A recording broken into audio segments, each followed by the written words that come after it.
This is a disgrace! What is this, Demolition Man?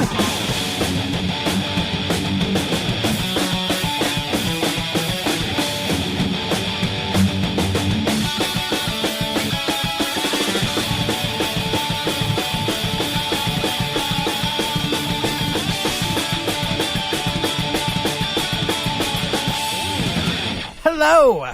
Welcome to Discover Progress, the podcast that used to just be about Progress Wrestling. Now it's about Progress Wrestling and other things. In fact, we're going to talk about Progress Wrestling today.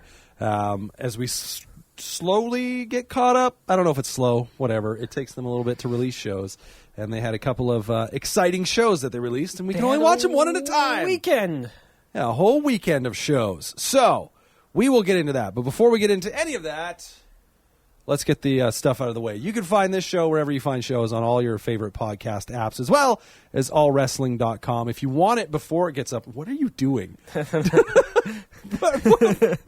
He's over here like as if you're like directing an orchestra. Pantomiming what you're saying. Yeah, which none of it.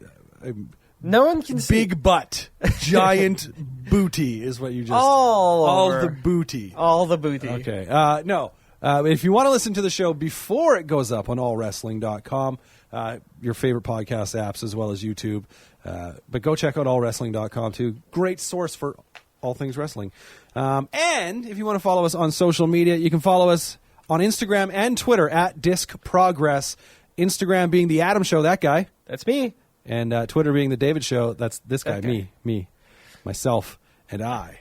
But I have to avoid Twitter a lot these days. Spoilers. Because now that we're on the new schedule, I feel like I have to like hold off on. There's like once Wednesday rolls around, it's like stay the hell off Twitter for a few days until we get finished watching NXT UK, NXT. Well, but now you don't have to worry as much about that because Thursday. No, it's still Wednesday because NXT is still on Wednesdays. Oh, I guess yeah.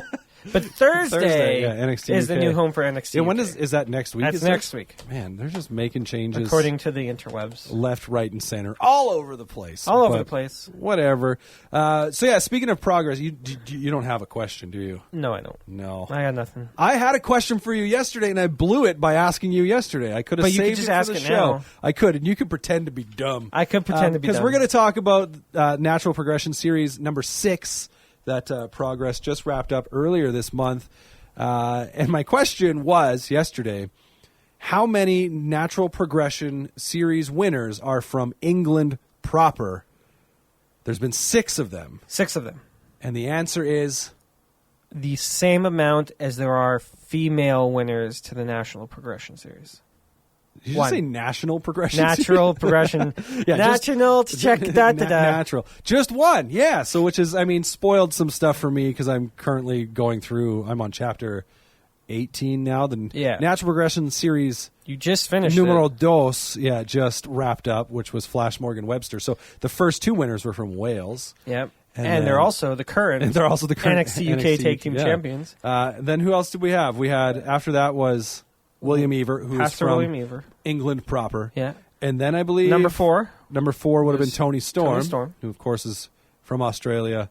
Actually, from New Zealand via from Australia via New Zealand. Gold she was born Coast? in New Zealand. But she's from Gold Coast, right? And then number 5, Mark Davis, also from the Dunk, also from Australia. So does that mean? And then this year's winner. Spoil. Okay, if you're going to watch Natural Progression Series and you haven't done it yet, shut it off right now. Go watch that. 3, 2, 1. The winner was Scotty Davis from Ireland. Jordan Devlin's best friend. Yeah. So does that mean next year we're going to have another Irish winner? Jordan Devlin will win it. I like the idea. Yeah, Jordan Devlin will win it. It is funny though because we had 2 Welsh, English, 2 Aussies. So it'll just be Irish and then 2 Canadians. Whoa. Someone from England will never win again. Yeah. But all in all, we'll talk about it. It was a tournament done over the course of a couple of hours, an 8-man tournament, I guess. Yeah. I want to say, Scotty Davis, absolutely 100% fantastic performer. Yeah. All the way through. I was most excited about Cara Noir, who comes over from mainly Riptide Wrestling, which is in the UK as well. He is The Black Swan. The Black Swan. I've seen him a couple times, just a couple of his matches. So I was familiar with him, but didn't know a ton about him. But man, I think he put on amazing a show and a half. Yeah, yeah. So he wins his first match and then loses in the second round, so in the semis. But both matches were so good. Yeah. And, of course, in his first match, he actually beat Dan Maloney. Or Dan Baloney, as my 5-year-old says. I like Dan Baloney. Unofficial, official. Yeah. Fourth member of British Strong Style. So was he Trent Seven? Was it Trent Seven? Trent Seven put him in there. Yeah. But that was a nice thing about this. Most of the Natural Progression series people were put in there. I think they all are. By other. I don't think Cara or Gene were. Oh, maybe. But were put in there by other. Gene Money. Gene Money. I who forgot is, about. By the way, pure money. Yeah, so Gene Money and got a little bit of back and forth with him on this because I tweeted that Gene Money looks like the love child of John Lithgow and Michael Keaton. Yes. And man, it's every time he would make a face, I'd be like, "Oh, it's a Lithgow face. Oh, there's a Michael Keaton face." Yeah. It was just unbelievable, but he was funny too. Like very good comedic timing. Yeah, he does have in a similar, like, reminded me a lot of ways to Grado. Yeah. I would say, I mean, I've never seen Grado do anything more than just match? Goofy sort of stuff. Whereas like Gene Money in this match actually does some wrestling. Yeah, he's a good wrestler with good comedic timing. Yeah. He was fun, and the crowd, as soon as he was eliminated, I think we're chanting, "We want our money back." Yeah, we want our money back. That's right, which is funny. It was good stuff. But all in all, it was a pretty decent tournament. I mean, we did have the 6-man tag match between LAX and Eddie Kingston against CCK, who was supposed to feature Lucky Kid, but whether by design or not, Lucky Kid was not there because of travel issues. So it just started out in a stupid fashion of LAX and Kingston against Gresham, Brooks, and a staple gun. Earl. Was that what it was called? I believe Earl? his name was Earl. I don't remember the second name. My name is Earl.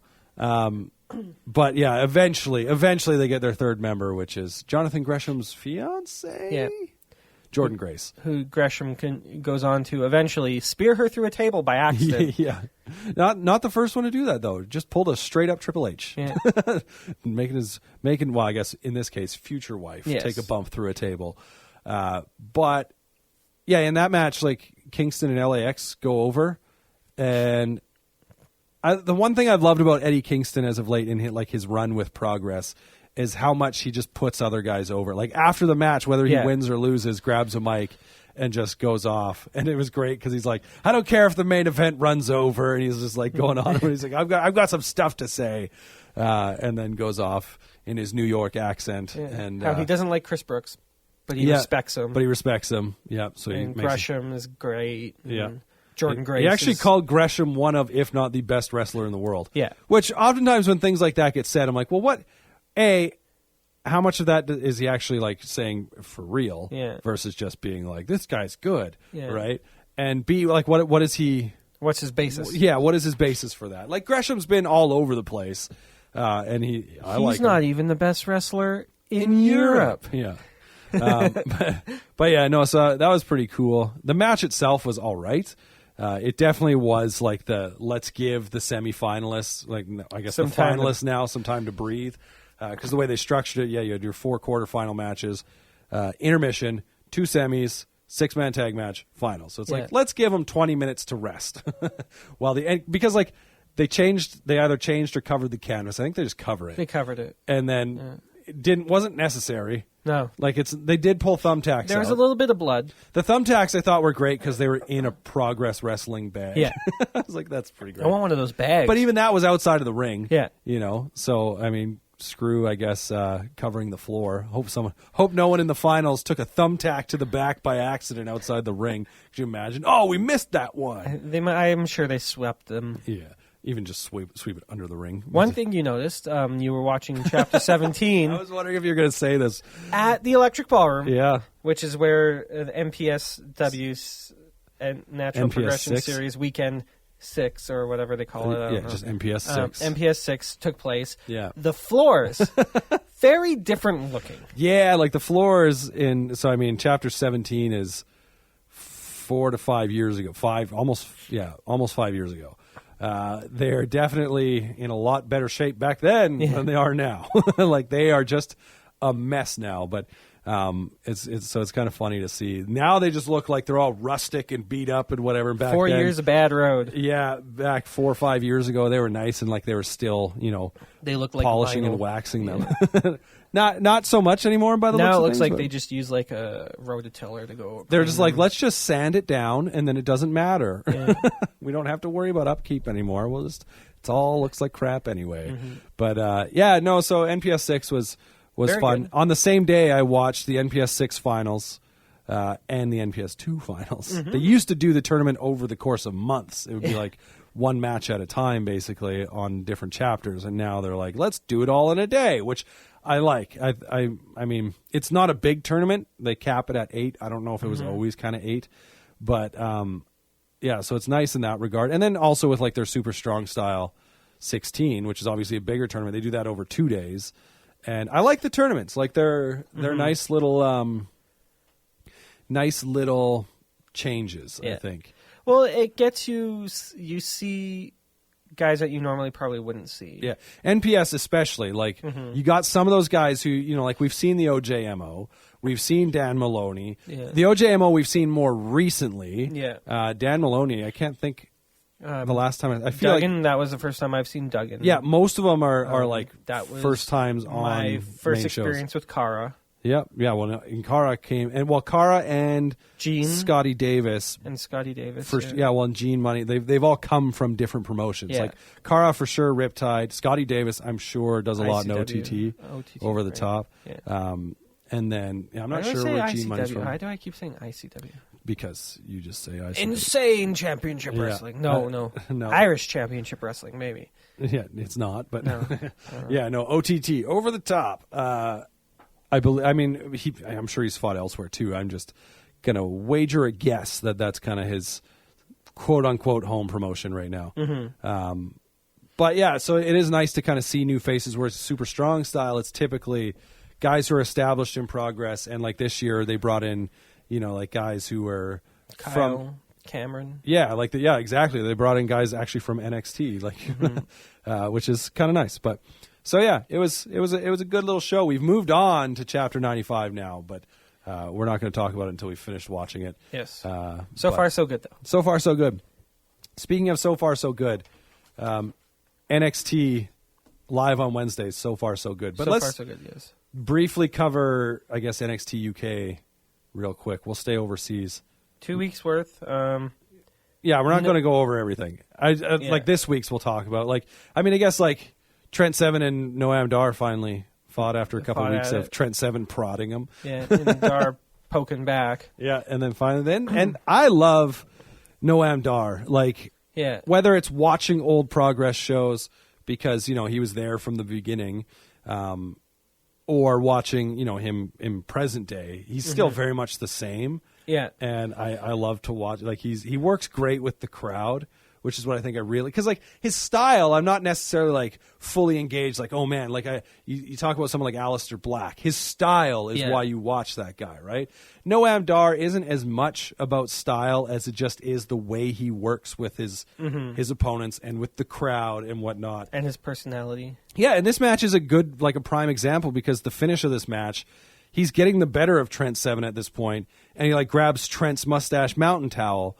And first he wipes his armpits with it, and then he shoves it in his pants. Yeah. And so when I forget, does he Trent go for the gets Nova up and Roller? knocks him, and Trent clotheslines him. Oh right, hits and him. Yeah. Then he sees the towel and loses his mind. You what? Yeah, and just which is funny. So he just starts beating the snot out of him to the point where they roll over to the ropes. Ref counts to 5. Trent gets DQ'd, which I thought was great. It showed a little bit of Noam and his personality and his character getting under the skin of Trent.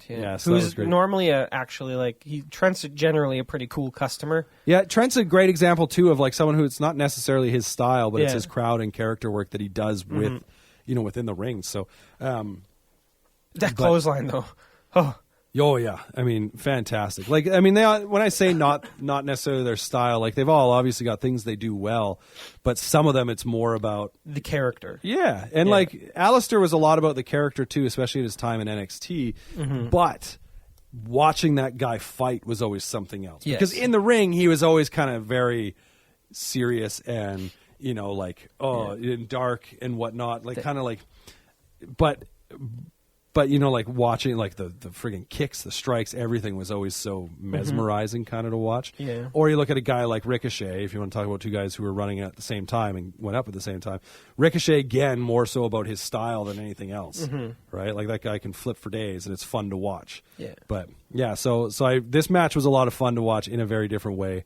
And I'm assuming we're not done because that is an indecisive, finish sort of deal, but we did get the finish to the Cassius Ohno, Sid Scala. Oh, yeah. So I didn't watch you didn't last see week. The British Rounds match. It was really good. Yeah, I want to go back and watch it. It ended in a 1-0 win for Cassius. Okay. Where Sid was like 1 second away from getting a tying pin. Yeah. And literally the bell rang right before the ref hit 3. Yeah. So, I mean, that's an upside and a downside because, I mean, that just basically to me makes it sound like, it was like an Iron Man match, except they took breaks every couple minutes, right? Like, which is great too. It is fun to watch like that change. I much prefer matches like that than as we talked about. They even had spit buckets. That is funny. I'd much prefer matches like that and Iron Man matches and whatnot than like we've talked about like Last Man Standing or like Four Corners sort of like chain matches the or 4 stages of doom. Well, the 3 stages of hell was just the worst match. But, yeah. So that is awesome. I should go back and watch that one for sure. But yeah, NXT UK right now, just kind of like we're a little bit. Yeah, we're in the course. Devlin is going to be. Oh, that I'm excited about. That should be good. Tyler Bate came out to talk, like, chat. Yeah, he's like, I lost. I'm sad, but I'm not done here. Blah blah blah. And then Devlin, I was like. Of course you lost. Yeah, well, it was funny because as he was talking, I was like, someone's clearly going to come out. Who? And I literally, just as I start racking my brain, thinking like, who would come out? It's like, yeah, okay. It makes sense. This will be a fun little match. So yeah. I look forward to that for sure. We might get a Devlin Dar versus Trent Tyler tag match somewhere in there. Maybe. I don't know if that's necessary. No, but it'll be fun. Yeah, I think, I'm sure it'll stay on its own, though. But probably.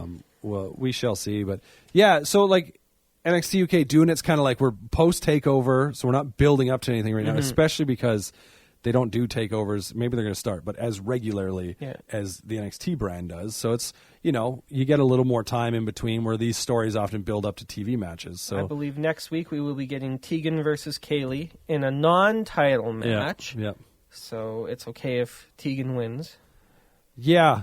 I don't think I think she'll win. Yeah. But I think it'll be... Something's going to happen. I think she'll win by disqualification or count out or something.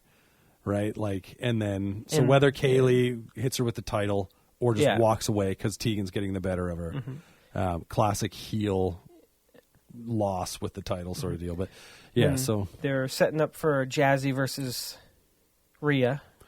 I'm so confused with Rhea Ripley right now, and we'll use this to transition into NXT as well because she was on this week's NXT. She was, and so like she was on a couple weeks ago where she fought Shayna Baszler, where she was clearly like being booked as the face there. Yeah, and now this week on NXT because she's still there, she's back to her. Everyone's cheering for her, but she was back to her old back to her heelish ways, mean Pete Dunne ways. Yeah, and then but not like Pete Dunne.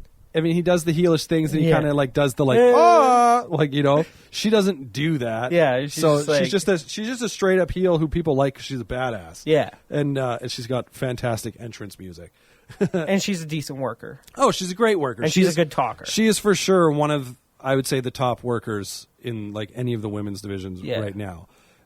She could go with even anyone on the main roster if you're looking at that as being like the goal, the end, and. But yeah, so I mean, obviously against Shayna, she comes out and she like gets the huge face pop because you haven't beat me, bitch. Yeah. And then from there, and then comes back this week and she's a heel. She murders poor Lacey Lane. Yeah, but then who's going to be the face when she fights Jazzy? Like, clearly it's got to be Rhea. Yeah. Like, it's so I'm just like, I feel like we're all over the place a little bit here. I think they're at the point with Rhea where it's like, okay, people like her, so we can just do whatever we want with her. Maybe. She could just wrestle whoever. She can be her bad guy wrestler and beat up the small faces, and she can be a good guy wrestler and fight all the powerful guys. The only problem with that is that's like a tactic I feel they use a lot of times with people that they don't know what they're doing with. That's true. And so I just hope that that's not what we're looking at here is like, okay, she's just going to float around for a bit. We don't really have anything for her, so we'll just keep bouncing her back and forth. And, I mean, I guess we'll see going forward. I think maybe what's going to happen here is if Candice goes over Shayna next week. You could see Rhea. Yeah, who else is it going to be at this That's point, fair. right? Like, I mean, Ginny. EO, obviously. Yeah. I guess isn't because they've got a story, too. But that could be like EO. EO is the first, and then Rhea. Right. Or even EO. Candice's redemption because I don't think she's actually beat EO yet. Yeah. EO faces Candice for the title at the next takeover, and then Candice wins, and then Rhea wins a number one contender match or something. So we'll see. Having said that, Candice. we didn't go last week. So yeah, that is a talk thing. about last week. Well, we're not this week. Yeah, Candice. Well, but I mean like Candice is number one contender. Yes. So next week is a huge show because it's their first full 2 hours on USA, and I guess that's also the first week AEW goes to TV. I believe so. It's right around there, if not. Yeah. And so the only thing I'm surprised at is we don't have a North American title match. And I guess maybe it's because it just happened. We just had one last week.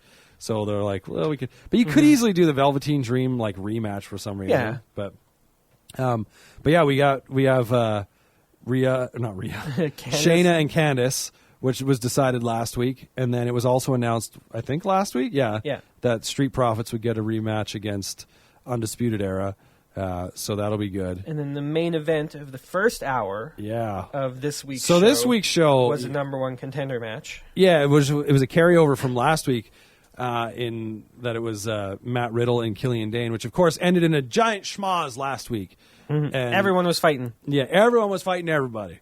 Everybody was fighting, and apparently William Regal came out, which must have happened after it went off air. But I was so confused when they and he played was it. pissed. Yeah, and he had his mad dad. But we're gonna make it. We're gonna make it worth it for you, or whatever he says. It's gonna be a number one contenders match. He wanted to make sure that there was a finish. So this which is funny because I don't blame Matt Riddle and Killian Dane for what happened last week. No, like why do you have to be like I want to guarantee there's a finish? Well, what's that to stop other people from getting involved? Yeah. That's what happened. It was a street fight. It wasn't like they were like, no, I'm not doing this anymore. It's just everyone jumped in. Some of them for no reason. But so that was a good match. I like the way they kind of. So far, as I said earlier, so far so good because they haven't. I don't think they've like tightened the leashes on anyone thus far. Yeah. In fact, looking at the first match on this week's show, they may have loosened the leashes a little bit because Dominik Dijakovic legit did a top rope Canadian destroyer to Keith Lee, to which the commentary team actually said, it was a Canadian, like straight up. I don't recall hearing anybody on WWE program actually say it as a Canadian destroyer because I feel like they're all slight variations that they allow them to do. I think during the three stages of Hell match, Johnny did hit Cole with a Canadian destroyer, and I believe Morrow called it a Canadian destroyer. But he does call Cole's still the Panama City Sunrise. Yeah, but I think Cole's is also different. Yeah. I mean, the fact that he takes him from the top rope down and then does it is one thing. But I also, if I recall, I don't know if he lands it in like a pile driver sort of finish, right? Versus it being more of like landing him on his back. More like a neck breaker, I guess. Yeah. So, I mean, whatever. It's a move that's everywhere. We were talking about this earlier, that everybody's doing it seems, which is great. It's a fantastic move. It looks awesome. It's like the Spanish Fly is a fantastic looking move that, more people do it. Okay, as long as it looks cool. Yeah. I love Jordan Devlin's Spanish Fly. You can do it from anywhere. But yeah, that match was unreal. And so I'm hoping that there's just shades of what's to come. Yeah, like is it just going to be so essentially now they're at one win apiece with a draw. Yeah. And so will it be essentially like a best of three where you throw out the draw, next one wins as the winner, or do they keep going? And I'd love to see them keep going. Doesn't bother me none. Every time, like, Are they going to take it up another notch each and every time? I don't know. Maybe Can you do that? Maybe the next one will be. Maybe they'll have a best of 5, and the winner of those 5 will become Roddy's next number 1 contender. Maybe. That's a lot of matches for number 1 contender. This is the deal, okay? One of you will be the next number 1 contender. You're just going to have 5 matches. You got to win 3 of 5 matches. I guess it could be 3 matches. Go. Yeah, you're each at a win apiece, so you got to win 2 more, okay? Yeah. I guess, they could do that, too. Yeah. But, I mean, whatever. I would like to watch them fight. I can only assume that it's going to end in like if it keeps going, it'll be like the final match will be a best 2 out of 3 falls, or like something along those lines where it's like it's definitive. Yeah, which they've all been definitive outside of the count out. But yeah, I could watch those guys go a whole bunch of times, all the times. If that's your opener every week on NXT, you're doing okay by me, because they like just stormed out of the gates. Yeah, and so far, just like general overall feel with the new show, as it were. I like the way they're structuring things, and I wonder if it'll stay that way now that next week they're officially 2 hours on USA, because you could tell week 1, Roddy and Velveteen were at the end of hour 1 because they wanted to put a show on for those watching on USA. Yeah, because the finish was a lot like the finish of the show, from what I can tell, because I missed hour 1, but seeing like the replays and whatever, the finish of the show was a lot less dramatic. The way like. It felt like kind of like, oh, that was a weird sort of finish. But the finish of the first hour was undisputed, great. Standing at the top of the ramp. Yeah. Whereas, with this show, you had the finish of the first hour was Matt Riddle and what's his name? Killian Dane. Great match. And then Riddle putting Adam Cole in, the Fujiwara armbar at the end. So it was like, okay, that felt like the end of a show, and then it goes to the second hour, and I felt like they actually ended this one a little better, like hour 2 than last time. But my question is, will they continue that, like, end of hour 1 is just as big as the end of hour 2? That would be cool. That would be nice, having just 2 large marquee matches each. Right. I wonder if they will or not. I don't know. We'll have to see. Or if once it's... Right now, we're looking probably, tag team. Yeah, next week again will be another anomaly. NXT, right? It's another anomaly because it's not going to be a normal show. Broken up by a random Cameron Grimes match. This show was probably like the closest thing you would get, maybe to a straight up regular weekly WWE show. Yeah. In the fact that we didn't have any title matches. No. It wasn't the first where it's like, oh man, we got to explode out of the gates. It was strictly like a show that had just some good matches, and it had some, kind of random booking matches in there as well, right? Yeah. Like we got an opportunity to see some different talents. They still haven't taken a lot, like there's not a ton of backstage stuff going on, which I support. Which is wonderful, yeah. Yeah. So far, so good. The weird thing was Undisputed Era coming out and standing on some above the announce team balcony thing. Yeah, it was strange, but I mean, getting used to like whether or not things have changed at Full Sail. They've moved the announce team because they expanded their stage. Yeah, holy smokes, does that stage look new good? Titantrons all around. Everybody, you got a new Titantron. Yeah, that you got video a new board Titantron. is insane. It's huge. It's nice.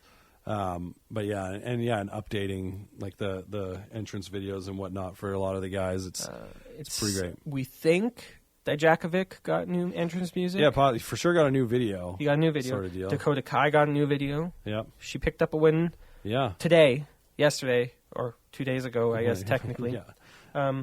Cameron Grimes has been on both shows, so heavy push for him. Yeah, I missed him last time because he must have been in the first hour. You blink and you miss it. Yeah, it was literally... What did Morrow refer to it as? A microwave Sean Maluda. It was literally Sean Maluda ran at him, Cameron Grimes jumped up, stomped him into the ground, and that was the game. That finisher is so brutal, too. It looks painful. I like that he can do it out of nowhere because, like, as many guys that have done, like, a double stomp for, like, I mean, obviously the main guy in WWE would be Finn. Yeah. But even, like, Alistair, back when he was Tommy End, he did it as one of his, if not his main finisher. And they just climb up to the top, struggle to the top because they're tired. Top rope finishers, a lot of time, I'm always like, oh... I mean, I don't like necessarily how they work great for like squash matches. Yeah. But I always feel a little bit like, I mean, I guess they used them well enough. Like it helps build drama sometimes when the guy's got to climb up. You're like, oh man, he's going for the coup de grace. Oh no, someone stopped him. Yeah. Right. But yeah, Cameron Grimes just like murders guys straight up.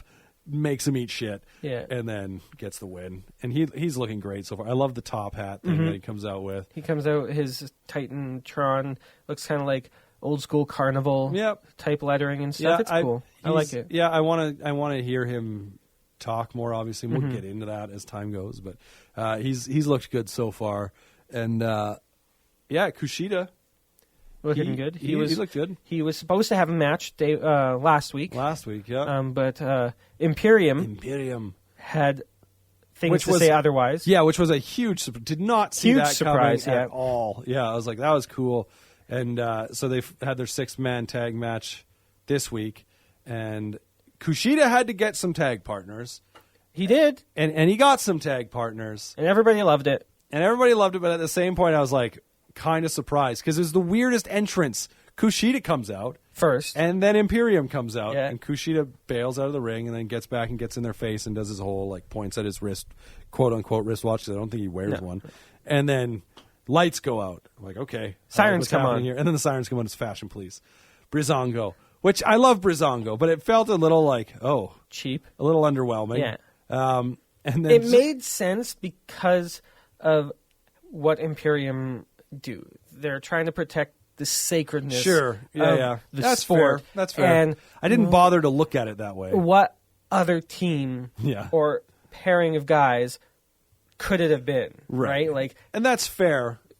Literal goofballs. Yeah, I can get behind that. I didn't bother to look at it that way when it was happening. And the match ended up being fine. Oh, it was a good match. Yeah, and I was just hoping it was going to be, knowing that we're in the early weeks of NXT on USA and stuff. Kevin Owens. Well, so Johnny but if Gargano. Kevin Owens is coming anywhere, it's going to be this coming Tuesday, or Wednesday, sorry, because why not debut on when it's the full-fledged show on USA, right? If that's what's going to happen. I mean, it's been a rumor. Who knows? We'll see. But they just continued that story on SmackDown. Yeah, they're having a ladder match. When is the? But is the ladder match? Is it this Friday? I don't know. Like, when does that switch out? That's what I haven't bothered to look today? and figure out. Yesterday? Yeah, today. Whenever this goes up. I guess that's the thing, right? But that also wouldn't necessarily stop him from going on NXT. That's true, right? But like, if that happens, that would make more sense if Shane O'Mac wins, Kevin's fired from SmackDown. I mean, we'll see. But yeah, in the end, so I'm trying to figure out what we're doing here with Imperium.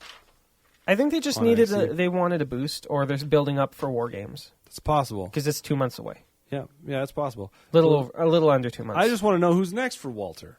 I want to know who's next. Yeah, Goldberg. Yeah, please don't.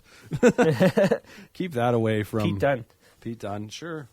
I don't know who it's going to be. But we got the team of Chase Parker and Matt Martell. Oh, yeah, but I no wanted relation to the Super model. Yeah, the Super Mario. I wanted to make a comment, though, about just Nigel losing his shit over Breezango coming out. Yeah. He's like, what does he say?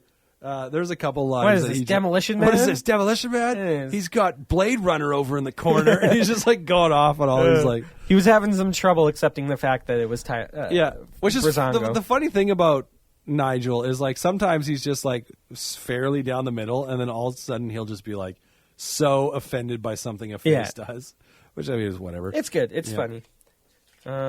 Anyways, they have a team name officially. Oh yeah, Everrise. Yeah, Everrise. How about what's a better name for them at this point? Anything else? Ever Enhance. I mean, they've had 2 matches.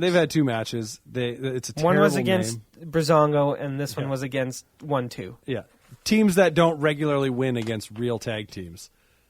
Breezango's on a win streak. I guess they're 3-0 in NXT currently. Who else? Well, yeah. So I guess they beat Forgotten Sons, who also don't typically beat top tag teams. They beat Everrise, and then they won. Oh yeah, on the back of Kushida. I guess Kushida got the pin. Because Kushida got the pin. But yeah, I mean, Everrise. I understand they're new. It's a terrible name. Though. Oni and Danny a #1 contendership. Although I guess they technically got the pin in a 6-man tag.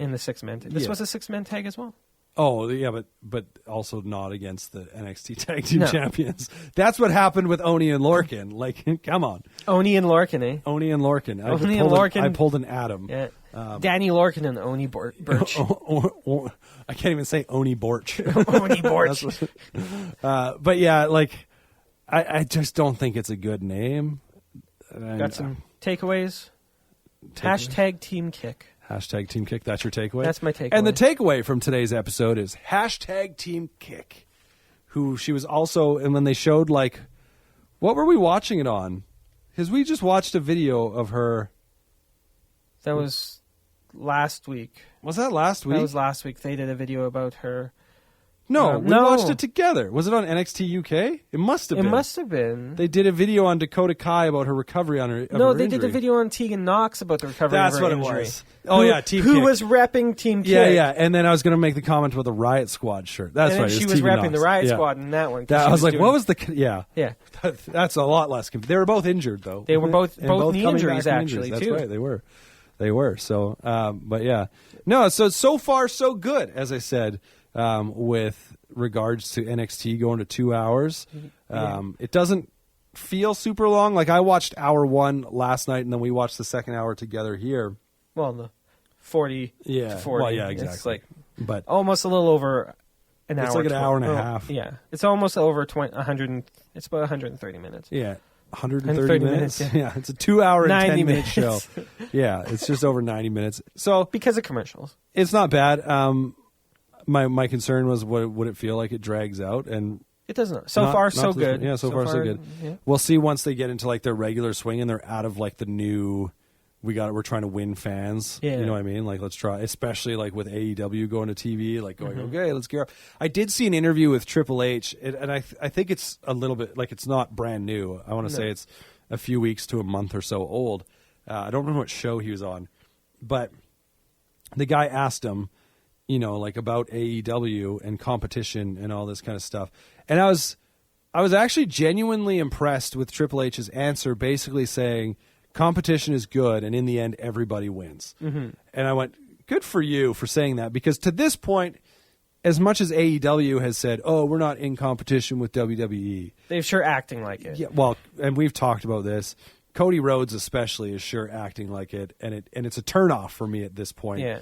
I will still give it a chance. I think I have some interest off the beginning to see what things look like, because it's one thing to say, we can do this, and it's another thing to do it, right? Anybody can say, oh, we can do a better job than what they're doing on Raw and SmackDown. Like, everyone's complaining about how bad it is. Yeah.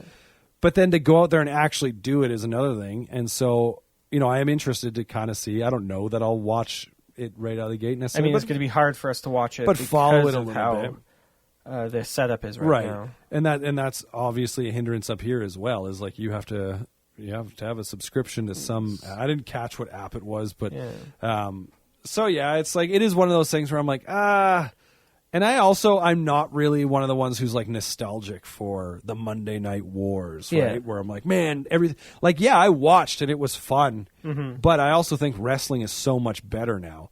Like, not necessarily Raw and SmackDown. I mean, even though maybe it is, maybe it actually is. But we feel it's, you know, because we don't have these two big competing brands where they get to swear and have women wearing thongs on screen and stuff, right? Like, everyone's like, Attitude Era. Wrestling itself today, I think, is better than it was in the Attitude Era.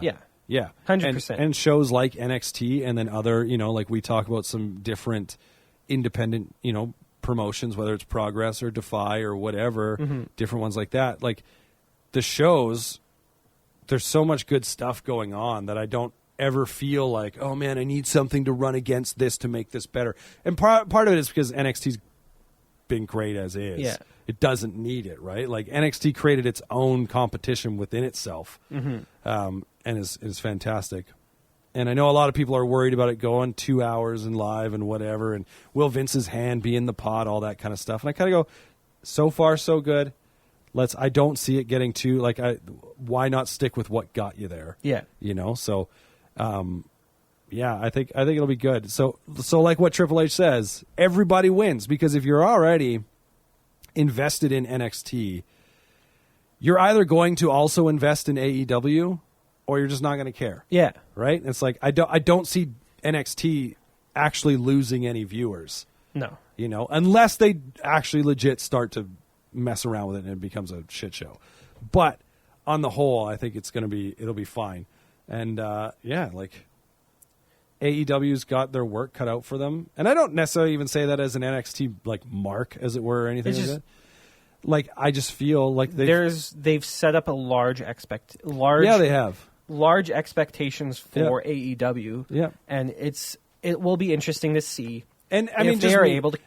Yeah, me personally, as much as it seems like they want to have this war that they say they don't want to have, I'm like, I just don't. If you really long for the Monday Night Wars, get a subscription to the network and go back and watch every friggin' episode of Nitro and every episode of Raw and have your own Monday Night War, right? Watch it. Remember, it's not great. It's not. It had a lot of its flaws, but and a lot of puppies. A lot of puppies. Which Jerry Lawler's coming back to Raw. He's coming back. More puppies. Puppies. Except nowadays they'll legit be puppies. I hope that's a thing that actually happens. Puppies. It's like Lawler every it's just week a basket of little puppies. He's got like a little like feature where it's literally that. It's like Lawler's puppies. And it's literally just an adoption thing. It's in partnership with the SPCA. Yeah. Remember, spay and neuter your pets. Yeah. This isn't The Price is Right. With Howie Long? Yeah. He just wants more puppies. He doesn't want you to spay and neuter your pets. He wants more puppies. That's true. More puppies! Puppies! This show derailed real quick. Plus side, our announced team does not change. Thankfully. Neither of our announced teams change. Oh, I thought you were saying like NXT. Us. We're not changing either. What are you saying? Sorry. No, Jerry. Yeah. Jerry isn't coming. No. There are changes on some of our things we watch, though, because we've only got a few more chapters of Uncle Jim being... After this one, 5 more Uncle Jim chapters being the man. of Uncle Jim being the Which they're going to have to come up quick because it's already almost October and his last show is end of December. So they got a couple coming up we got, back to back. Two in October, 2 in November, and that huge one in the middle of December. Yeah, something like that. We'll see. Anyway, that will do it for this episode of Discover Progress. Remember, you can find us wherever you find your podcasts, including YouTube, Spotify, Apple Podcasts, yada, yada, and allwrestling.com. And we're also on the social media things, Instagram and Twitter, at Disc Progress. Instagram being The Adam Show. That's me. You're supposed to say adios? Adios. I don't know. Twitter being The David Show. Yeah, that's me. So, anyways, I don't know why I said you got to say goodbye. Because now we're going to say bye-bye. So, bye! I know who's going to be the number 1 contender for that.